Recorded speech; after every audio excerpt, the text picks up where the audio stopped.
Tuan so ngala complete ban itu epish pang qualification badon kam ban yo ban apply nam teknik post balaj po Assam Rifle kini gidon nyo tri post kadeka havildar kolek havildar operator radio line barka rifleman washerman te ngane tu utkum ki neki notice ko angne te ngidon kadeka kolek kandai havildar initial rank havildar education qualification kadai intermediate or senior secondary school certificate 10 post 2 would be pass class 12 taken done skill test on computer have done command typing speed long nice percent minute words per minute on computer hindi bade kadai like 4 minutes per word then day english te phaban la ban and type live sun words per minute then pass class 12 nam ta ka clerks then nam ta radio operator bade gandai educational qualification matriculation pass or equivalent from a recognized board. Okay.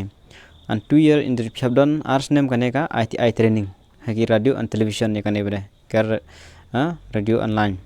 Lane electronic from a recognized institute. Lane 12 class pass or equivalent with physics, chemistry and mathematics. Meregi science. Jungi science 12 science kilabanyo as subject of study from a recognized board or university or institute. Age limit 18 to 25 years.